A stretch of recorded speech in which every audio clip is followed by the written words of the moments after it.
When you get paid, do you feel rich for a few hours or relieved? Because those two emotions are very different. Rich feels expansive. Relieved feels like you barely escaped something. Most people don't realize they're not celebrating payday, they're recovering from financial stress. And that right there is the first clue. Here's the thing, if you're living paycheck to paycheck, it doesn't feel dramatic. It feels normal. It feels like adulthood. It feels like, yeah, this is just how life is now. You pay your bills, you survive, you wait for the next check, repeat. And if you've been doing this long enough, something dangerous happens. You stop questioning it. You stop asking whether this is actually how money is supposed to feel. Now look, I'm not here to shame you. I'm here to shake you awake. Because the paycheck to paycheck cycle is not just a financial condition, it's a mental one. And once it gets into your head, it quietly lowers your expectations for what's possible. You start saying things like, I'll deal with that later, or once I make more, or that's just not realistic right now. And those sentences slowly build a cage. Here's what most people don't realize. The paycheck to paycheck lifestyle doesn't just drain your bank account, it drains your imagination. Because when every dollar already has a job, your brain stops thinking in terms of opportunity and starts thinking in terms of damage control. You're not planning your future, you're preventing collapse. And that changes how you move through the world. Let's talk about why this happens, not in theory, but in real life. Say you wake up on a Monday already stressed, not because anything bad happened that day, but because your account balance is low and payday is still a week away. That stress sits in the background of everything you do. At work, you're distracted. At home, you're irritable. In your free time, you're exhausted.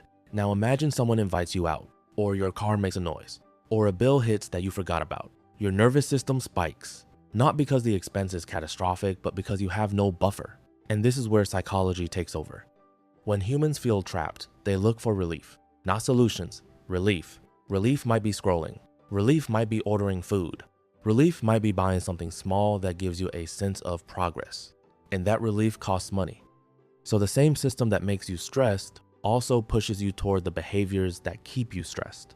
That's the trap. And it's not an accident. Now you might be thinking, okay, but my situation is different. I literally don't have enough. Let's slow down there, because not enough is one of the most misunderstood phrases in personal finance. Not enough compared to what? Not enough to save? Not enough to invest? Not enough to feel safe? Those are very different problems. Most people aren't short on money in general, they're short on margin. Margin is what's left after life happens. Margin is what turns emergencies into inconveniences instead of disasters. And here's the hard truth. Most people structure their lives in a way that destroys margin before the month even starts. Let me show you how. Imagine your paycheck hits. Before you even see it, it's already divided. Rent or housing takes the biggest bite. Transportation takes another. Insurance, debt payments, utilities, subscriptions you signed up for during a free trial and forgot about, all of that happens automatically. And what's left? That's what you're expected to live on, enjoy life with, save from, and somehow build a future with. That's backwards. That's like eating dessert first and wondering why you're still hungry. The system is designed so your future self gets whatever scraps remain, if any. And most months, there are no scraps. Here's the shocking part. This exact pattern exists at almost every income level. Someone making $2,000 a month feels it. Someone making $5,000 feels it. Someone making $10,000 feels it. The numbers change, the stress doesn't, because the structure stays broken. And this is where it gets interesting. People assume that once they make more, they'll fix the structure. They don't. They scale the same habits. A bigger apartment replaces the smaller one. A nicer car replaces the old one. Convenience replaces discipline. And because these upgrades happen gradually, they don't feel reckless. They feel deserved.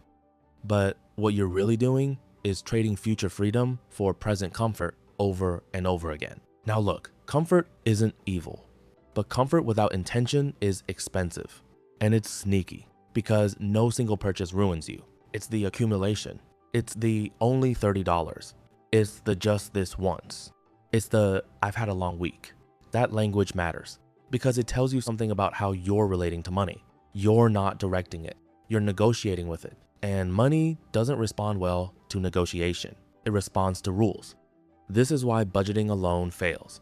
Budgeting assumes rational behavior. Humans are not rational. We are emotional, tired, stressed, distracted, and influenced. So when people say, I tried budgeting and it didn't work, What they really mean is, I try to out-discipline my environment. That's a losing game. You don't beat the paycheck-to-paycheck cycle by being stronger. You beat it by being smarter.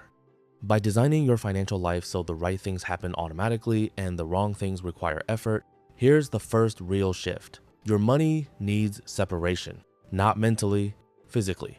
One account for bills, one account for spending, one account for savings and future growth. Why? Because when money is mixed together, your brain lies to you. You see a balance and assume it's available even though half of it is already promised to someone else. Separation creates clarity. Clarity reduces anxiety. Reduced anxiety leads to better decisions. That's the psychological chain most people miss. Now let's talk about saving, because this is where people push back the hardest. I can't save. There's nothing left. That sentence feels true, but it's misleading because saving is not about what's left. Saving is about priority. When saving is optional, it gets sacrificed every time. But when saving happens first, even in small amounts, everything else adjusts. Not comfortably, but effectively. Here's a number for you. Saving $50 per paycheck. That's it. $100 a month. That's $1,200 a year. Is that life-changing on its own? No. But psychologically, it's massive because you've just proven something to yourself, that your future matters enough to get paid before your present impulses. That identity shift changes behavior. People who identify as someone who saves make different choices under pressure. They pause, they question, they plan. People who identify as always broke spend first and explain later. This isn't about morality, it's about self-perception. Now let's talk about emergencies, because emergencies are the real reason people stay stuck. An unexpected bill hits. You don't have savings. You use a credit card. Now you have payments. Those payments reduce margin. Reduced margin increases stress. Increased stress increases spending. That loop is brutal. Breaking it starts with one goal. 1 month of expenses. Not investing. Not side hustles. Not passive income. 1 month of breathing room, because breathing room changes how you think. When you know you can survive 30 days without income, your fear drops. And when fear drops, opportunity becomes visible. You start seeing options instead of threats. That's when income growth actually sticks. Speaking of income, let's address the elephant in the room. Yes, you eventually need to make more, but not the way most people chase it. Most people chase income through exhaustion. More hours, more shifts, more burnout. That works temporarily, then collapses. The real lever is leverage. Leverage means effort that multiplies. A skill that pays more per unit of time. Work that compounds. Assets that grow. Most people never pursue leverage because they're too busy surviving. That's why margin comes first. Margin buys you thinking time, and thinking time is how you escape. Now, here's a truth that's uncomfortable but necessary. Living paycheck to paycheck slowly teaches you to accept less than your worth. You stop negotiating your salary. You stop asking for raises. You stop exploring better opportunities. Because uncertainty feels dangerous when you have no cushion. So you stay, not because it's good, but because it's familiar. Breaking that pattern requires courage, but also safety. That's why the system has to change before the outcome does. You don't wait for confidence to act. You build safety so confidence can exist. And this is where momentum matters. Momentum doesn't come from one big move. It comes from stacked wins, automating savings, reducing one fixed expense, adding one small income stream, building one buffer. Each win reduces fear. Reduced fear expands thinking. Expanded thinking leads to better choices. Better choices create more wins. That's the upward spiral. And here's the final thing I want you to understand. The goal isn't to never worry about money. The goal is to stop being controlled by it, to stop flinching every time your phone buzzes, to stop dreading the end of the month, to stop feeling like one mistake ruins everything. Because once you have margin, money stops being emotional. It becomes strategic. You stop asking, can I afford this? You start asking, does this move me forward? That question changes everything. So if you're living paycheck to paycheck, hear this clearly. You are not broken. You are not lazy. You are not bad with money. You were just taught a system that keeps you busy surviving instead of building. But systems can be redesigned. And once you do, money stops feeling like a trap. It starts feeling like a tool. And that's when life actually opens up. Not because you suddenly have more, but because you finally have control